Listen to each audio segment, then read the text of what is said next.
Next देखिए applications of total internal reflection. First application है मिराज। मिराज क्या होते हैं? जो डेजर्ट्स में प्रोड्यूस होंगे और ऑप्टिकल इल्यूजन होगा। वो कैसे? जैसे ये ट्री है, हमें लगेगा जहाँ पर एक पूल है या पाउंड बोल सकते हो, जिसकी प्रोजेक्शन जो है, इसकी प्रोजेक्शन जो है जहाँ पे उस पाउंड में वाटर पर बन रही है, पर एक्चुअली नज़दीक जाकर देखेंगे तो जहाँ पर कुछ भी नहीं होगा। कारण क्या है? Total internal reflection. ग्राउंड के पास एयर जो होगी काफ़ी ज़्यादा गर्म होगी, जो कि रेयर मीडियम बन जाएगी। ऊपर की तरफ जो होगी एयर, वो डेंसर मीडियम के तौर पर एक्ट करेगी। रे कहाँ से कहाँ ट्रैवल करेगी? डेंसर टू रेयर मीडियम, और बेंड अवे कर जाएगी फ्रॉम द नॉर्मल। जहाँ पर जाकर angle of incidence critical angle से बड़ा हो जाएगा, लाइट टोटली रिफ्लेक्ट हो जाएगी, जिसके कारण ये ऑप्टिकल इल्यूजन जो है वो प्रोड्यूस होगा। इसके कारण हमें लगेगा जहाँ पर एक क्या है, वाटर पाउंड है, जिसमें इसकी प्रोजेक्शन पड़ रही है, पर नज़दीक जाकर देखें कुछ नहीं। कारण क्या? ऑप्टिकल इल्यूजन प्रोड्यूस हुआ due to total internal reflection के कारण। और बाद में देखिए लूमिंग। इसी तरह से जो लूमिंग होगी वो कहाँ पर प्रोड्यूस होगी? कोल्ड रीजन्स में प्रोड्यूस होगी। जैसे ये है, शिप है, इस लेवल पर जो होगी एयर होगी काफ़ी ज़्यादा कोल्ड होगी, जो कि डेंसर मीडियम बन जाएगी। ऊपर की तरफ क्या?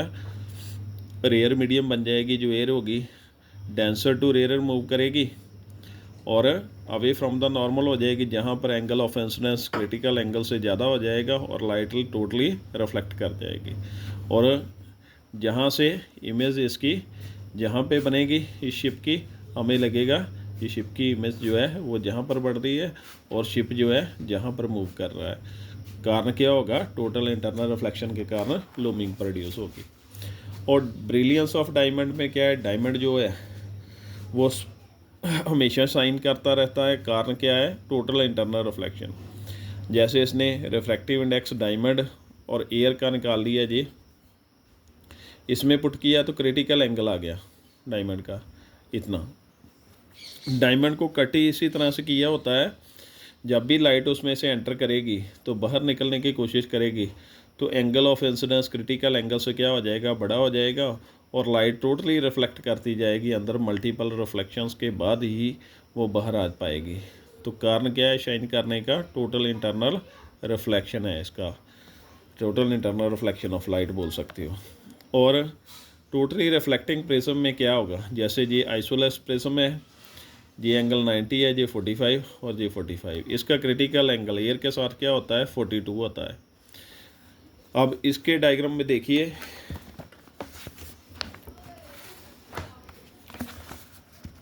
जैसे जहाँ से लाइट आएगी इसका एंगल क्या है? 42 डिग्री क्रिटिकल एंगल। जहाँ से 90 डिग्री पर आएगी रे, जहाँ से जब बाहर निकलने लगेगी तो क्या हो जाएगा? Angle of incidence critical angle से बड़ा हो जाएगा। ये 45 हो गया, नीचे वाला भी 45। तो ये लाइट जो है वो क्या? इस तरफ टोटली रिफ्लेक्ट कर जाएगी। उसके बाद जब इस तरह सा प्रिज्म होगा, इस सरफेस से बोल सकते हो, इधर से आएगी लाइट, जहाँ पर फिर से angle of incidence critical angle से बड़ा हो जाएगा तो इस तरफ मुड़ जाएगी, जहाँ से फिर angle of incidence critical angle से बड़ा हो गया और लाइट टोटली रिफ्लेक्ट कर गई। और इस सरफेस से जब ऐसे ऑब्जेक्ट रखा जाएगा तो उससे लाइट आएगी, जहाँ पर टोटल इंटरनल रिफ्लेक्शन हो गई। कारण क्या? Angle of incidence critical angle से बड़ा हो गया, इस तरफ आ गई। ये भी रे इसी तरह से, जहाँ पे क्या बन जाएगी? इमेज इसकी बन जाएगी। और जहाँ से फिर ये ऑब्जेक्ट है, जहाँ से रे आई, जहाँ पर angle of incidence critical angle से बड़ा, लाइट टोटली रिफ्लेक्ट कर गई। जहाँ पर फिर से आकर angle of incidence critical angle से बड़ा हो गया तो लाइट इस तरफ आ गई टोटली रिफ्लेक्ट कर। ये भी सेम केस है। और जहाँ पर क्या बन जाएगी? इमेज बन जाएगी। और लास्ट देखिए ये है, जहाँ से जब लाइट आएगी, ये ऑब्जेक्ट है, जहाँ से लाइट आएगी रेयर टू डेंसर मीडियम, तो क्या किसकी तरफ बेंड करेगी?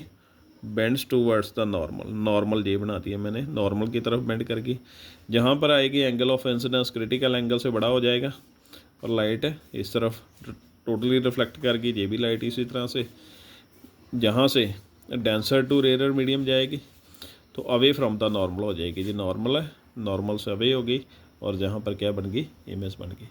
ये थे आज के टॉपिक। Thank you.